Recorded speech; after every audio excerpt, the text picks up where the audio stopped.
So, next up we have a panel discussion about the funding possibilities for sustainable future, and I will leave you in the hands of Blair to tell more about it. Thank you very much, and I think we'll get straight into it. So if I can ask the three panelists, please, to come up and join us.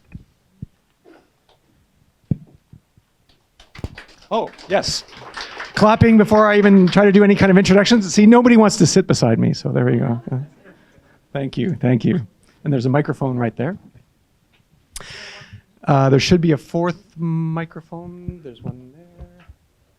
And is there not a fourth microphone? We only have three. So if it's okay, if you don't mind sharing. Sharing is caring. Thank you. Okay. So again, thank you very much. And what we're now trying to do is I think we've collected another fantastic group of people to join us on stage. And in many ways, we're dealing with some of the same themes. But certainly from my side, what I'm very excited about is to see what kind of different perspectives we might be learning about and hearing from the people we've collected on stage today. I will leave it up to them to introduce themselves, and so we'll get straight into that and then begin to ask some questions further into the topics, but I'll start directly to my right. Just quick introduction about your name, role, the organization you're coming from. Thank you. Good afternoon. My name is Kaisa Rönkkö. I really feel I'm not in a kind of sustainable ground because this is really fragile. No, hope I will manage. I'm the end of Arts Promotion Center Finland. We are a state authority. We support artistic activities, arts organizations, and we deliver the lovely message of the impact of arts in the society. And for the background, it's good for you to know that we operate under the performance management by the Ministry of Education and Culture. And we are a 10-year-old organization, but we continue the activities of the Arts Council of Finland. So elsewhere in Europe, it would be the Arts Council of Finland. What we do, we are happy to give our expertise throughout Finland and internationally. We have development programs, and 8 people are working to support the Finnish art scene in Finland and internationally. And of course, we give out money, almost 50 million euros every year. All right, thank you very much. Kai. Thanks, Blair. Good afternoon. Also on my behalf, so I'm here to actually represent EIT Culture and Creativity, but I have a second hat, which is my day job. So I'm the managing director of Kaapeli, which is the largest cultural center operator in Finland, acting in Helsinki. But here, so EIT Culture and Creativity is the newest knowledge and innovation community funded and created by European Institute of Innovation and Technology, and it'll start its operations 1st of January 2024. I am, for the time being, the interim director of the CLC North, which will be located in Helsinki, in Kaapeli's premises, but a new director will be appointed before Christmas time. So, waiting for that. But please, I'm here to ask or to answer questions concerning EIT or whatever your questions are. Thank you, Kai. And over to you, Riikka. Hello, everyone. My name is Riikka Koivula, and I work as a senior program advisor at Creative Europe Desk Finland. So, but I think here I'm not talking about Creative Europe Desk Finland. I'm talking about the EU's Creative Europe program and how it relates to these very interesting subjects.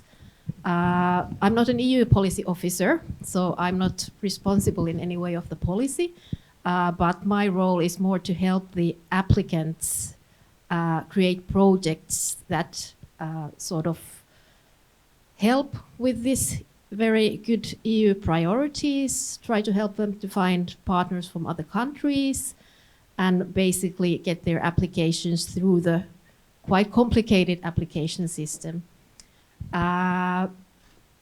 And I think it's a good opportunity for everyone if you're interested in European cooperation and learning from others what's going on in Europe. So that's my role. Thank you very much. I'm going to ask the panelists about, to start off with, what types of definitions they really feel resonate with their particular organizations in terms of sustainability. So is there a particular framework or type of aspect of sustainability that they feel is core to some of the activities in their organization? And part of where we're trying to begin with this is, up to this point, we've been hearing very interesting cases, more, let's say, at the ground level from particular institutions or organizations that are building programming. And now we have on the stage individuals who I think come more from the side of organizations that are trying to provide support through various aspects of all the way from production to creating connections across Finland and across Europe. So I wanted to just start off with, is there a particular aspect of sustainability that resonates with you in your organization? And maybe we'll start off first with Riikka. Yes, well, I think with all the EU programs, the policy is very important. So all the projects in some way or another that are supported have to have something to do with the EU policy priorities. And EU Green Deal, for example, very important. New European Powerhouse, very important. And I think these are the main things that have been discussed recently. Also because within Creative Europe there has been this big greening study of projects, and actually also a very new good environmental practices guide. And greening is something that all projects, whether they deal with exhibition design or capacity building for the sector or whatever, every project, they really need to explain how they deal with the environmental issues in their project. But I don't think it's the only one, even though it's the biggest one at the moment. So as well, social sustainability, inclusion, diversity, representativeness, gender balance, they're also things that all projects need to explain. So I think EU is very, very keen on the projects really trying to improve these issues.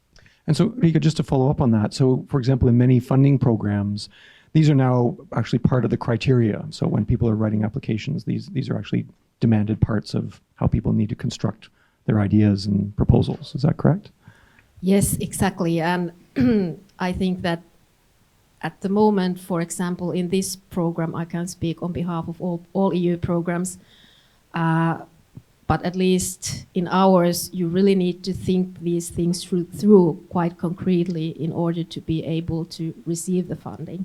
Whether your project deals with poetry or digital new revenue models for the sector, you just have to think, and you don't have to sort of solve all the problems of the sector. You just have to explain that you started the thinking process and that you're doing something to go forward together with the partners. Okay, thank you. Yeah, Kai, you're talking about here helping us to better understand the EIT culture and creativity as something new. Are these kind of aspects also part of this program? Sure. When it comes to these environmental aspects, we have basically the same principles as this is EU funding as well. But the whole sort of ESG, environmental, social, and corporate governance is very important. However, what I would like to then highlight is that unlike the other previous KICs, so KIC is the knowledge and innovation community of EIT. So there are now currently running 8 KICs, and this culture and creativity KIC is the 9th. Normally the KPIs for these KICs are as this is an innovation initiative, is the number of jobs created, number of increased turnover or new companies established and so forth.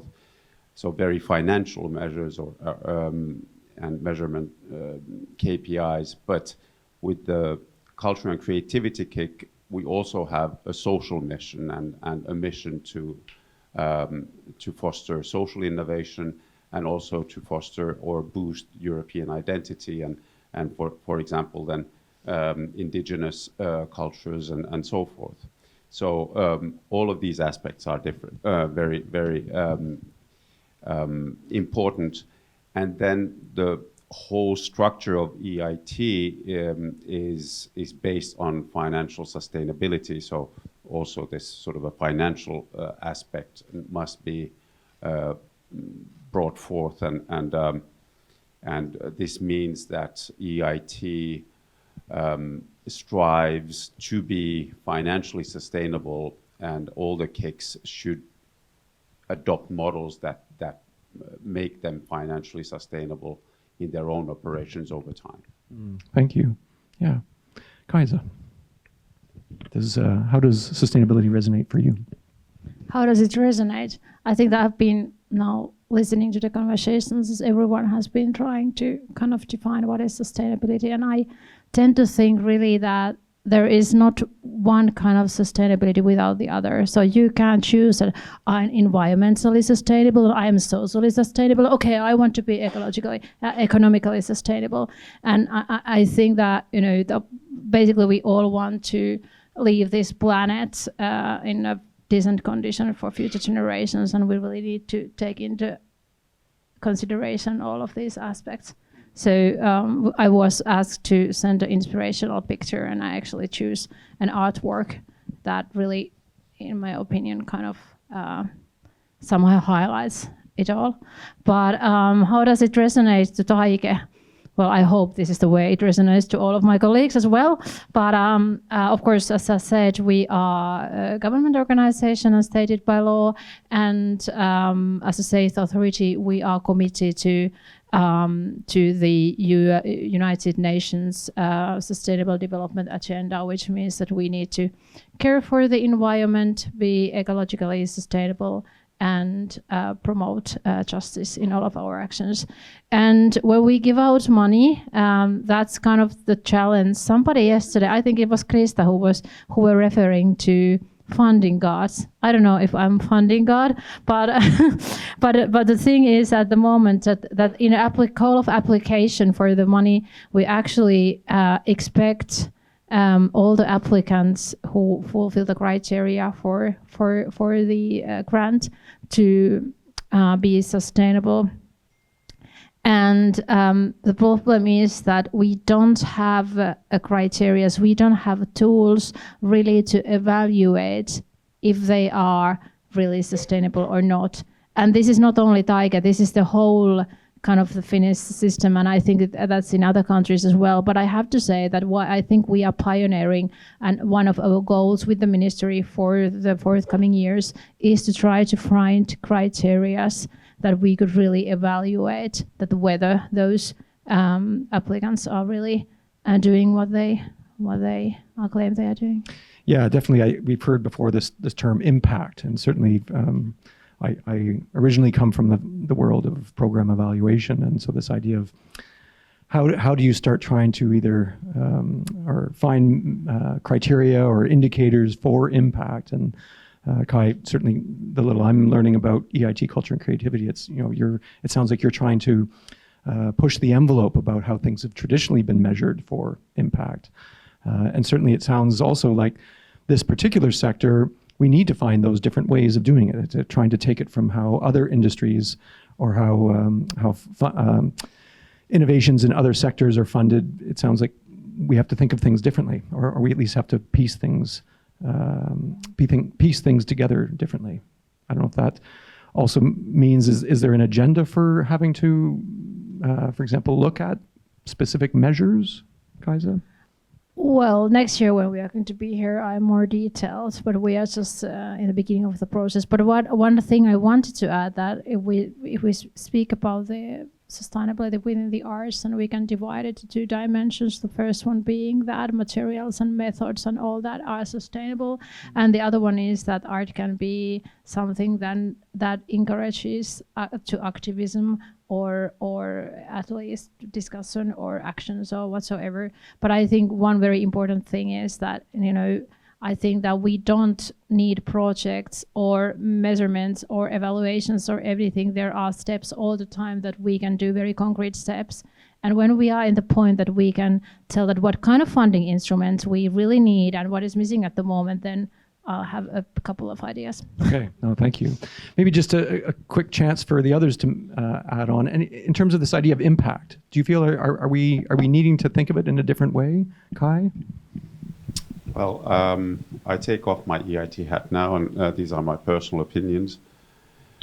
I'm pretty annoyed with the measurement frenzy and having to measure all the impact all the time. I think, especially in our sector, it's extremely difficult. What is the impact, or what is the importance of our language, for example, the Finnish language? It's an absurd question. And so we should, be pretty frank about this, and I think we should be proud of the fact that this sector has been able to survive for all these years without having to measure everything or having to define everything to the last letter. This is exactly the strength of our sector, that we can operate with difficult concepts like love or what is home, or these are concepts that are defined by culture, meaning that we have a joint understanding, but this understanding is evolving over time and from community to another. And this is exactly the strength. If we try to define everything and put everything into cages, then we lose our soul. So that's basically my take on this. Oh, thank you. Yeah. Did you want to add? Yeah, I partly agree with you and partly disagree, but what I actually mentioned was that I don't mean that we should measure or evaluate or even try to define the impact, but we really can measure our actions, and that is not so complicated. Yeah. Riikka? Well, I'm speaking as an EU bureaucrat here, which is not always the most grateful position, but I think in the morning there was a very good definition of sustainability being a change that leads to a long-lasting effect. And what that effect is, it doesn't have to be huge. You can decide it by yourself. You don't have to sort of change the whole world. I think you just need to show that you've started the process and you're going to the right direction. And so that, for example, in this sector, if you make like really awareness raising art that's of good quality, how do you measure that? How do you put that in the EU report? But it's still sort of, you can try to explain it in your own words. Yeah, thank you. I'm going to come to these inspiring images soon, so Lisa, if you don't mind just getting some of those ready. But before we do, just to maybe add to this in the local context, through the work here in Oulu with regards to the European Capital of Culture, of course there's been many other cities which have already been going through this process, and it's been a real pleasure to hear from some of those cities who, let's say 10, 20 years ago, had a European Capital of Culture year in their city. And it's been actually fascinating to see some of these cities, how they've grown and built the kind of ways of working that we've been hearing about and that we've been trying to look into. So certainly, going back to that comment as well, that these things take time. And so certainly, Riikka, going back to your comment that this long sustained change, it's certainly something that as we all continue to work together, interesting how we can continue to refine these ways of looking at it. I'm going to now have these pieces here, and whoever's picture this is, maybe I'll ask to help us understand what are we seeing here and how can we add this to the discussion. Kai. Okay, this is my picture. So this is a picture from a production, a winter circus production. I think Time was the name of this specific winter circus. I can't recall the year, but winter circus is produced by Huotari, which is a circus company, new circus company in Cable Factory. It's the largest production over there. And why I chose this was not only because it's one of our tenants, but it represents to me sort of the balancing act that all, or practically all, cultural organizations are in. And this balancing act is that really the challenge for many cultural organizations in the financing, from the financing point of view, is that they have very high fixed costs and then very low balance sheets, which means that they are in a very precarious situation when anything sort of unexpected happens. It can be a pandemic or a war, but it can also be, you know, one of the actors falling down, and that can then and breaking their legs or leg and hurting themselves. So we need to build sort of more sustainability also from that perspective. And what I've suggested is that we should also think not only about the sort of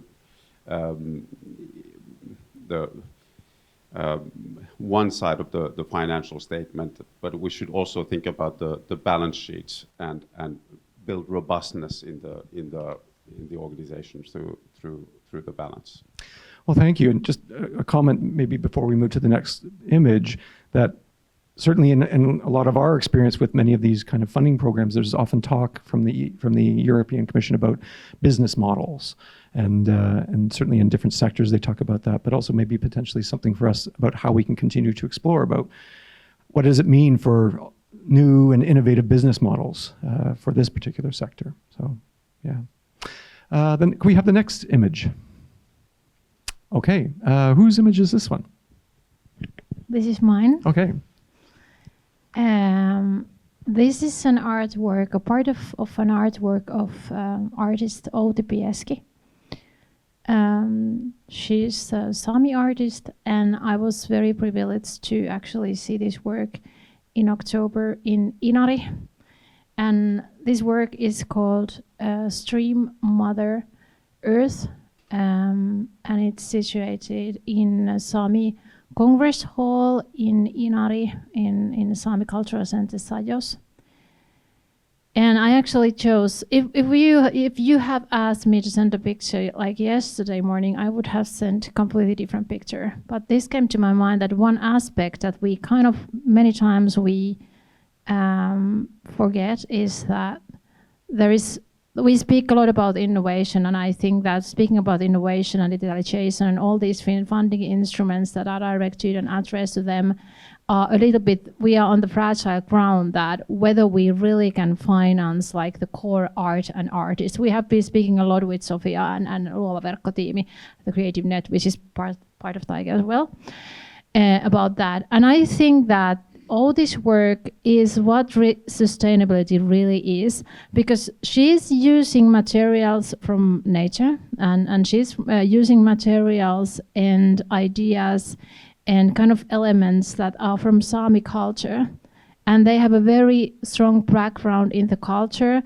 There are parts of the national costume. There are bones, like the reindeer bones, and the whole name of the work is because those words stream, mother, and ground in North Sami language are very similar to each other. And that's because they kind of think that everything in culture comes from the nature, and there is no culture without you living the life and having the kind of the relationship to nature, and all the handicraft and all that is part of. So I think that that's something that we kind of forget in sustainability. There has been someone before us, and there will be somebody after us, And we kind of are just small, tiny parts of that chain, and that's sustainability. And what all this actually showing here is that I think that there is ecological sustainability, of course,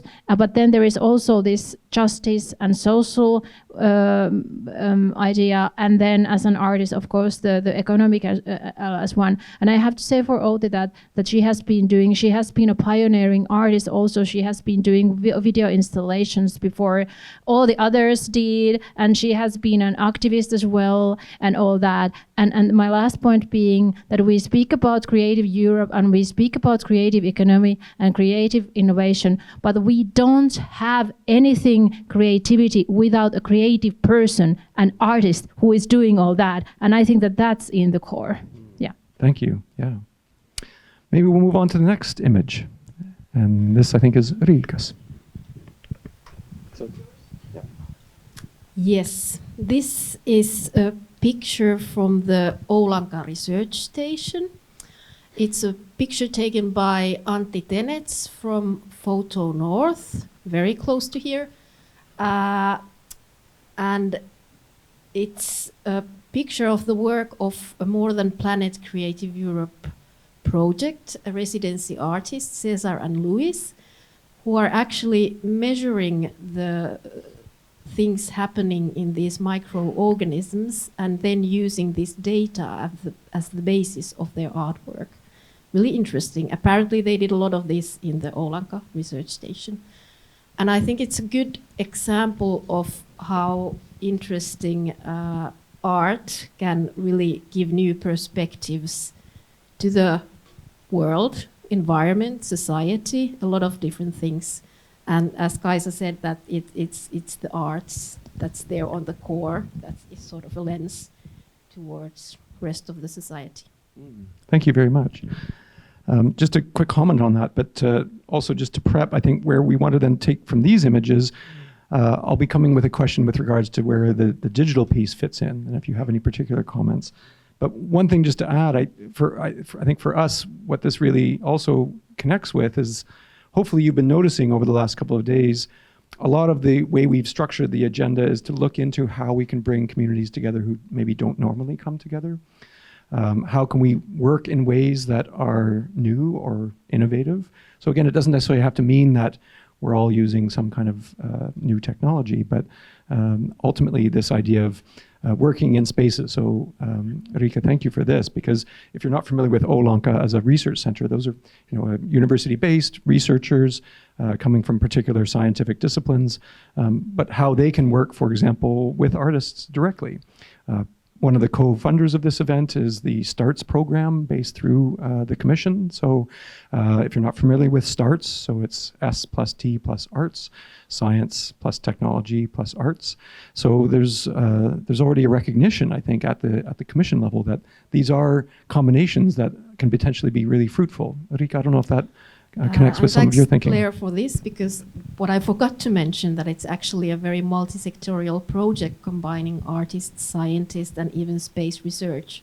So that when we talk about this sustainability being all these different issues, it's also shows how important it is to work cross-sectorially to find multiple solutions for multiple perspectives. Mm-hmm. Yes, and so we're familiar also with this project, and absolutely thrilled to see where this project goes.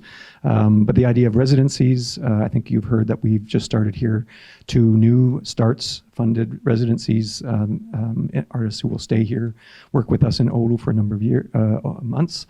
So these kind of things are also ways to connect us with others in Europe who are doing the same thing. So certainly a way to potentially connect.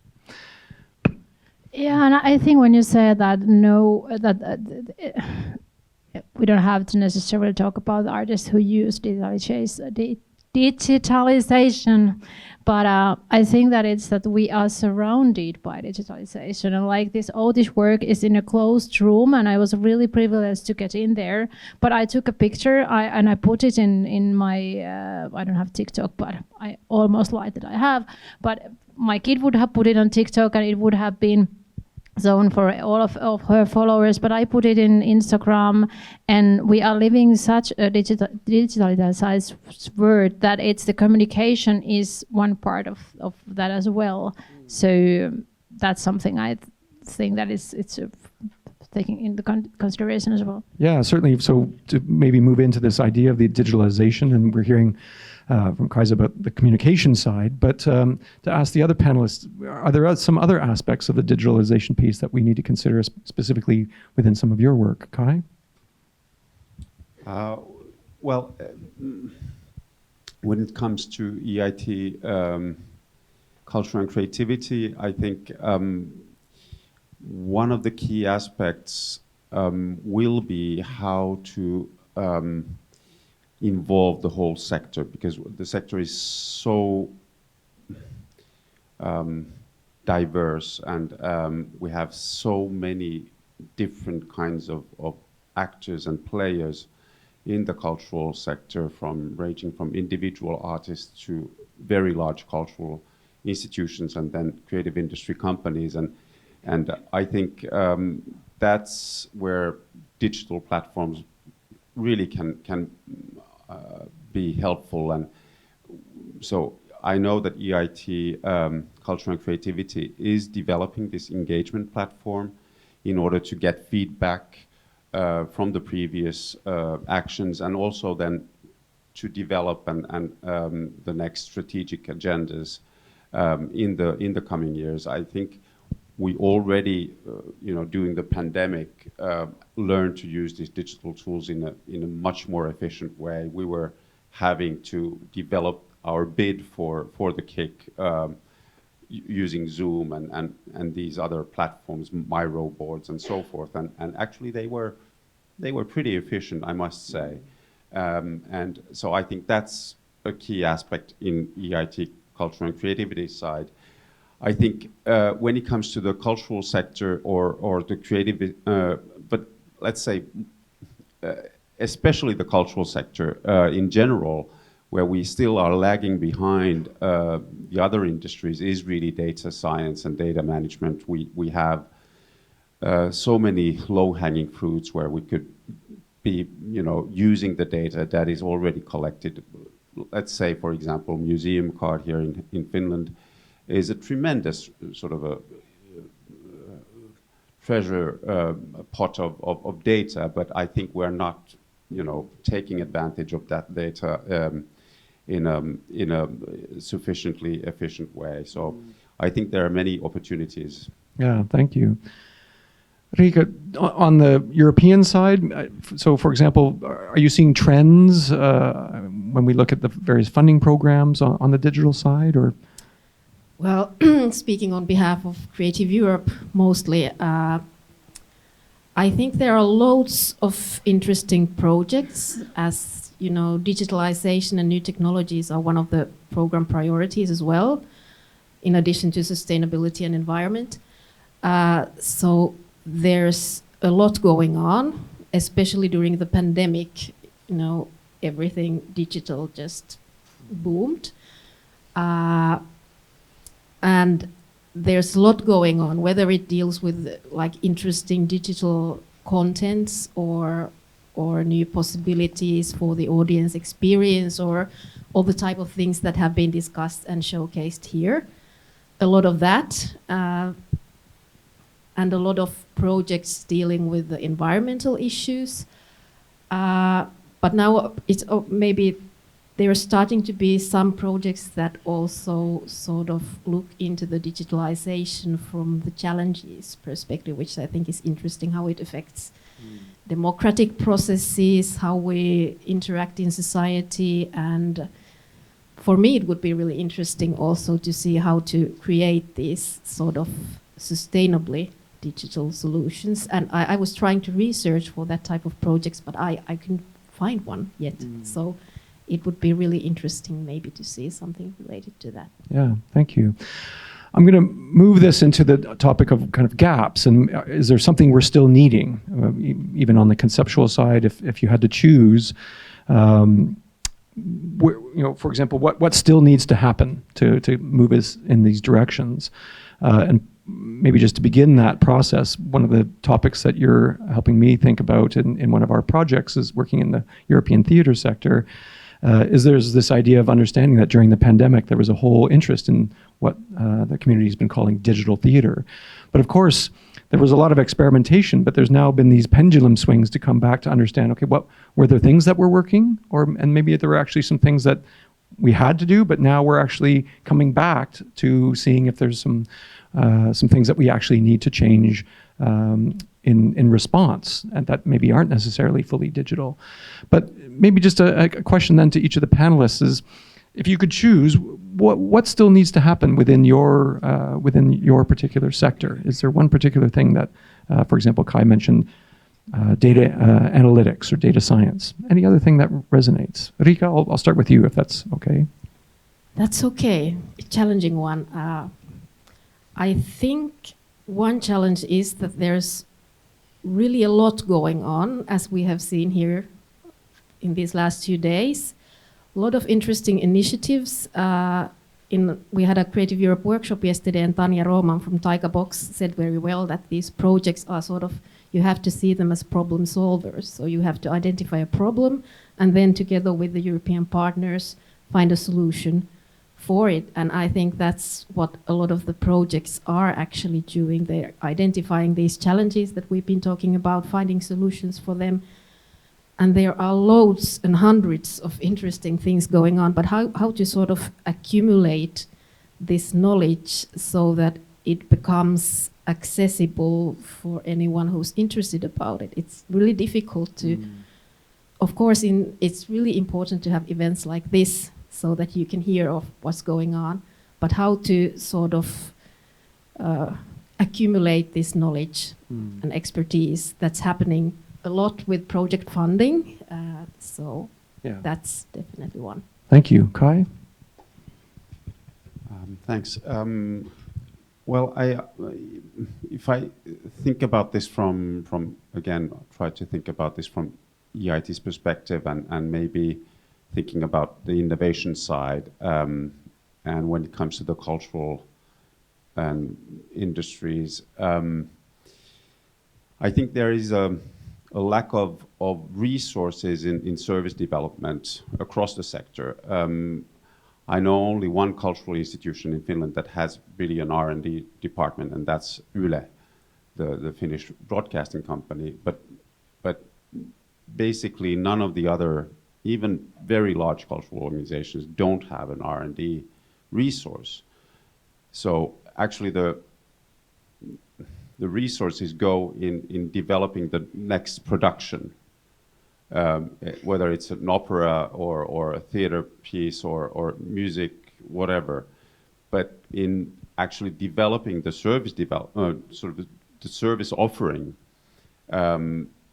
there is no such resource inside the companies, and maybe there's not even funding for those sorts of development projects. And I think that's something that also EIT Culture and Creativity should be, trying to fill this sort of a gap. Yeah, definitely, and certainly that resonates. I would agree, but I think we're also to point out we are joined here. We have some representatives from an agency that I think provides a very good example, the Academy for Theatre and Digitality from Dortmund in Germany. You can certainly seek them out, but if I'm understanding correctly, it is a research arm within an actually public funded theater. So they've made that commitment.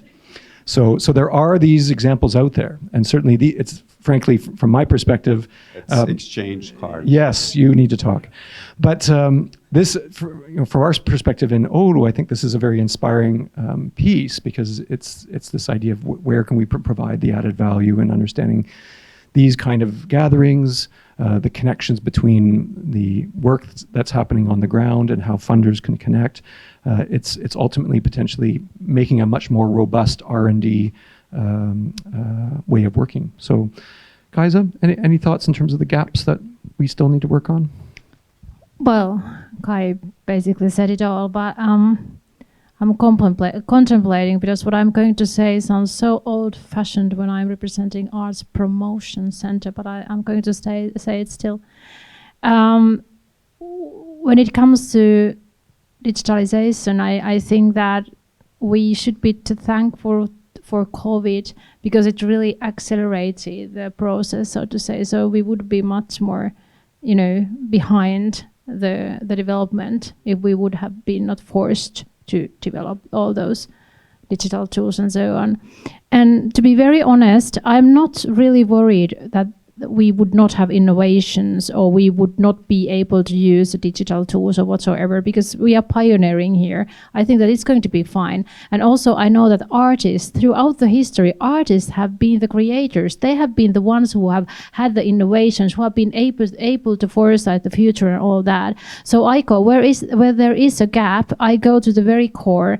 And I think that we have so many platforms and projects and initiatives, and we have a lot of projects, but we don't have time to wait. The foundations of democracy are deteriorating, and the climate change is not around the corner, it's here right now.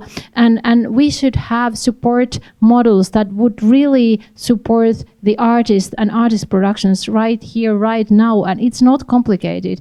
We should have a support model for artists who want to travel by train, by bus, and we should be able to pay them a decent fee for those days they are traveling, for example, because that would be sustainable.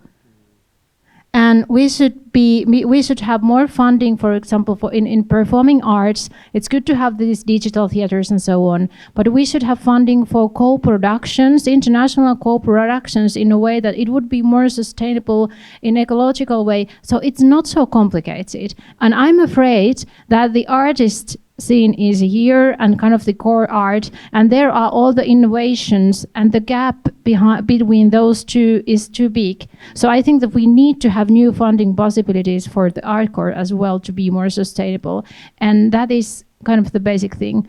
I can't help, we don't have these tools, and I think it's illegal to have those tools, but somebody, if there are funders, please do that. Thank you. Oh, thank you.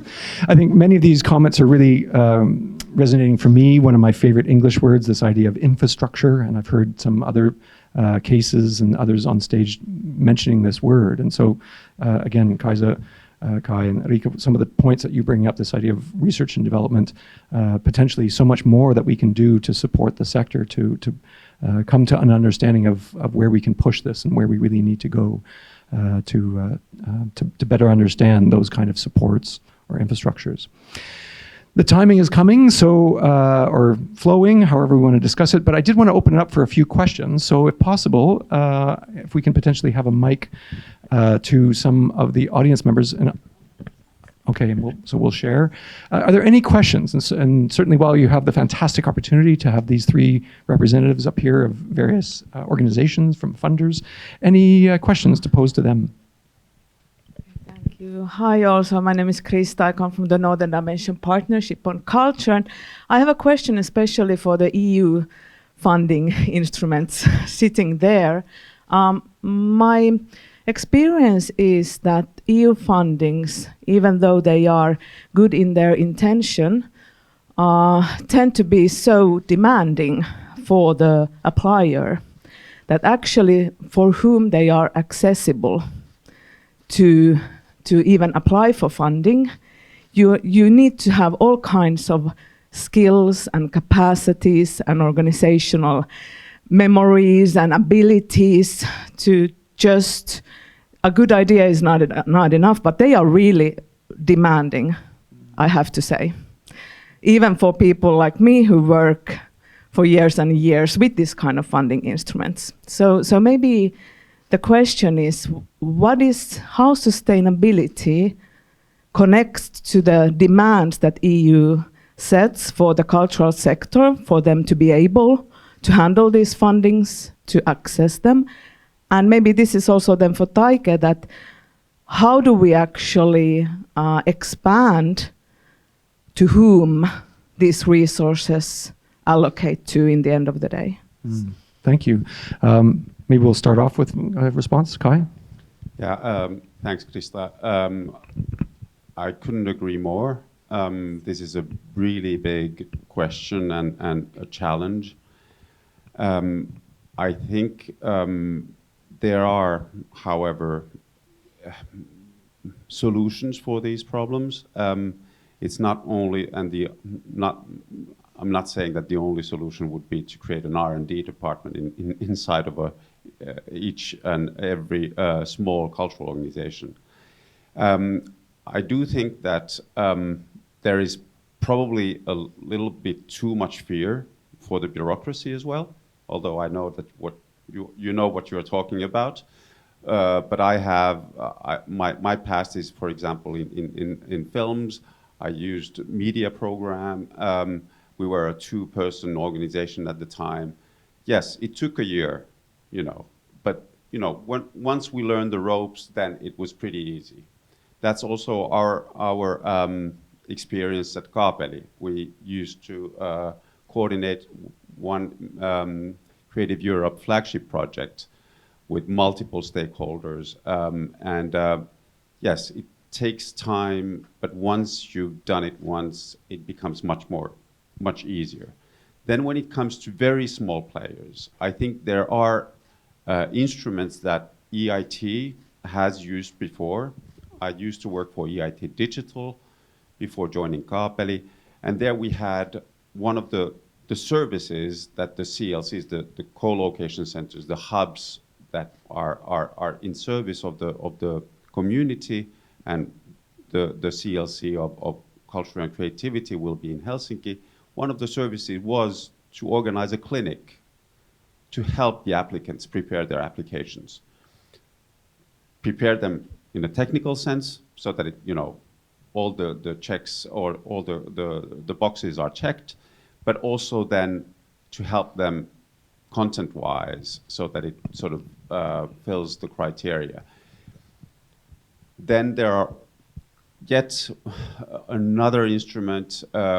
We used to have these lump sum grants, which were part of a larger grant given to a larger organization, and then this larger organization could give these lump sum grants, which could be maybe 5,000 euros to individual companies or individual, then, for example, students, master's students, in order to finish their thesis, master's thesis, or so forth. So there are instruments. But you are right. We need to challenge these funding bodies in order to lower the threshold to apply for this funding. Riikka? Yes, a very good point, actually, and there was a lot of discussion in our program about this in the previous programming period, and actually they've made a lot of improvements there, which we're very happy about. It's a big deal for many Finnish operators, so that it wouldn't just be universities or larger institutions who can apply. And actually, it seems to have worked because they've made the smaller projects more accessible by making the EU funding percentage higher. And actually, from Oulu, there are just 2 really interesting projects that are just starting. Taikabox has one, and Kulttuuriosuuskunta Ilme has one. Both really small operators, but they're coordinating Creative Europe projects. And then in addition to these like normal larger projects, there are also a lot of other initiatives. We have Culture Moves Europe, mobility support. Individual artists, professionals can apply, residencies can apply, and you get green top-ups, for example, if you travel by land. We have Perform Europe, smaller projects for sustainable touring. Sonia Lindfors, for example, from Finland has taken part in this. So there are actually quite a lot of new examples. These are the cascading grants, actually, Kai was just talking about with the lump sum. So there's this organization, EU gives the money, and then this organization doesn't have to be so precise with EU, all the EU funding rules. So they can give through a bit easier process, smaller grants. We have support to Ukraine, collaborations with Ukraine. So in addition to the sort of basic funding, there's a lot of other interesting things as well. So, and Kai actually just now really well told what I'm doing for a living. So that's what we do. We help the applicants through the process. So use the Creative Europe desks. Thank you. Pass it. Well, when it comes to Taika, I have to say that we just faced quite drastic cuts for next year's funding, so we have less to give than we had last year. So I can't promise, and I don't promise, that we could have more to share and we could enlarge the group of applicants, that we could offer more, so to say.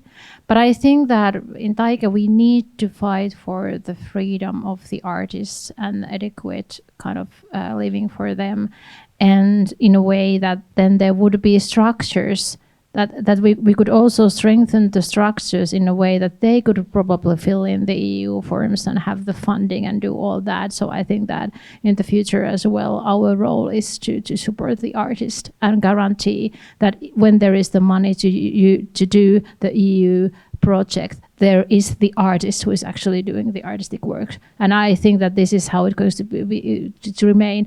But what we can do, we can, of course, and we need to, and we are doing it all the time, like the Creative Net group is doing it, that we need to raise the awareness in the society for the funding bodies, for the authorities, for the private sector, for investment companies whatsoever, that what are the specialties they need to know when they are the funding arts, and what kind of restrictions or frameworks or whatsoever they need. So that's the only thing I can promise at that point. Thank you. Kai? And exactly, as the national funding is diminishing, so I would really like to encourage everyone to at least look at these European funding opportunities, because we don't have a very good track record as Finns in seeking this funding, which is there available. And it's not rocket science, although it can be a little bit tricky or hard or time consuming, but it's still, real money. So go for it. Yeah, thank you. I think that's an amazing way for us to begin to wrap up. I think we have time for one final question, if we have any other final questions. And as I'm exploring if we have one, to prep the panelists just for the final word, if they have any advice, not only to applicants, but any others who are wanting to pursue more work. If not, maybe I'll run right into that. So I know we're already getting this idea of going for it. Let's say a young artist or a small arts or cultural organization. Are there any other final hints from your experiences within your agencies? We're hearing go for it from Kai, Kaisa, Riikka. Anything else you feel to help the incentives or to help push people? Riikka? Well, the same message very much that Kai had. So get to know what's going on, learn from the others. There's really so much interesting things going on at the moment. Loads of interesting projects you can learn from. You don't have to invent the wheel by yourself. Get to know what's going on in Europe. And as an advertisement, Creative Europe is a very good way to start doing this. And you don't even have to start a project, just go to the project database and check what type of projects have been funded and sort of use that as an inspiration. Thank you. Kaisa, last word? Last word. For all the artists and arts organizations, I would say that keep on going the good work, because in the end, even though we say other words for the authorities, that our emissions are not so huge. We are a small group of people anyway, but the impact we are making in the society, the impact for change, the impact for awareness, what is happening in the world, that can be huge. And for all the rest, I would say that we are really, really unviolated our freedom, and we need to check out our every single act to make the world a little bit better. I'm really, really worried. Very pessimistic. Being half Canadian, maybe I'll try to be the optimistic Canadian in the room, but thank you, Kaisa. Kai, one final piece? Yes, so just maybe it's obvious, but all these European projects, whether they are from Creative Europe or EIT or other, it's not only about funding, it's also about creating networks, creating good collaboration and learning from each other on a European scale. And I think, at least in my work, that has been super, super important and inspiring. So very big part of the sort of the impact then of those projects. Thank you, Kai. I think we've got one final Very word. final. I share my pessimism with Kaisa, but but my optimism maybe is that I think the art has culture have a very important role in creating this utopia for things doing better and really raising hope, and that I think that's also one of the very important roles that our sector has. Yeah, well, thank you. Again, we've unfortunately come close to our time. Absolutely fascinating to hear the perspectives on the stage today.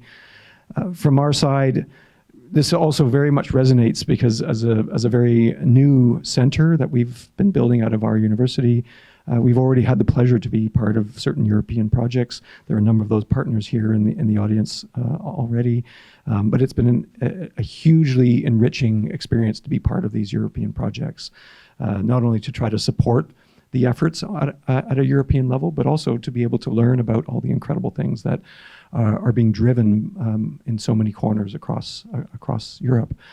So if you can join me in thanking the panelists for today, thank you so much for joining us.